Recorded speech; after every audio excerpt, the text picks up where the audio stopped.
মেয়েদের ক্ষেত্রে দুনিয়ার চাহিদা যদি খুব বেশি না থাকে, অল্পে তুষ্ট থাকার গুণটা থাকে, তাহলে পাত্রী হিসাবে দিনদারিতার ক্ষেত্রে সে অনেক দূর অগ্রসর থাকে, তার ভিতরে যদি লোভ না থাকে।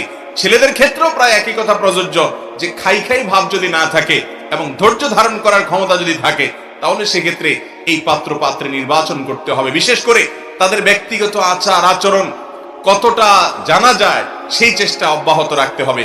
শুধুমাত্র বাহ্যিক লেবাস দেখে চেনার উপায় নাই।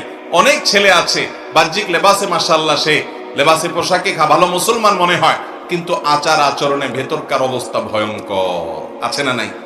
অনেক মেয়ে আছে পর্দা পর্শিদা মাশাআল্লাহ, বোরকা টোরকা পরে, দেখা যায় দিনদারিতে আছে।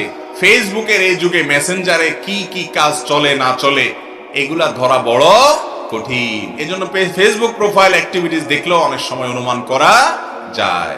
তো এই জন্য ভেতরকার খবর যতটা সম্ভব হয় জানার চেষ্টা করা, অল্পে তুষ্ট মানুষগুলোকে খুঁজে বের করা, আল্লাহওয়ালা হারাম থেকে বাঁচার জন্য চেষ্টা আছে কিনা, আর কিছু হোক না হোক তার সকল ডিসিশন সে আল্লাহ থেকে নেওয়ার চেষ্টা করে কিনা, রাসূল সাল্লাল্লাহু আলাইহি সাল্লাম থেকে নেওয়ার চেষ্টা করে কিনা, কোরআন আর হাদিসের সামনে নিজেকে পরিপূর্ণভাবে সঁপে দেওয়ার চেষ্টা করে কিনা, এই জিনিসগুলা দেখে নির্বাচন করবেন।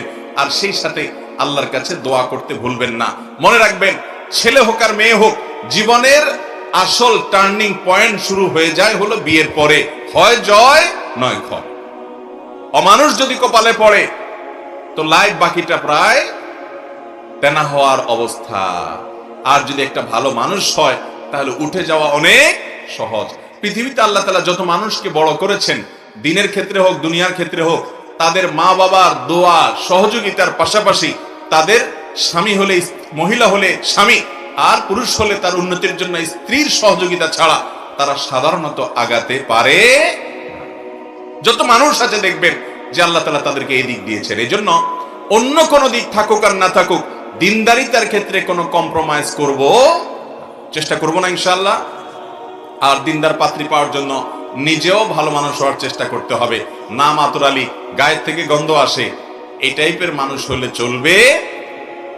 মুসলমান নাম আছে, ইসলামের নাম দাম কিচ্ছু নেই, দুনিয়ার আকাম কুকাম সব করেন, কিন্তু চান হলো আস্ত একটা রাবে অবশ্যই আপনার ঘরে আসুক। ঠিক না বে ঠিক?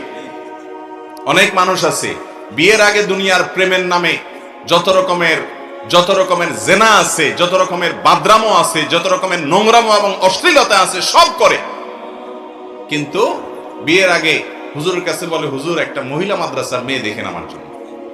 আছে না নাই? তো নিজে আকাম কুকাম করে আপনি একটা ফেরেশতা মেয়ে আশা করেন কিভাবে? যদিও আল্লাহ চাইলে অনেক অমানুষের কপালেও ভালো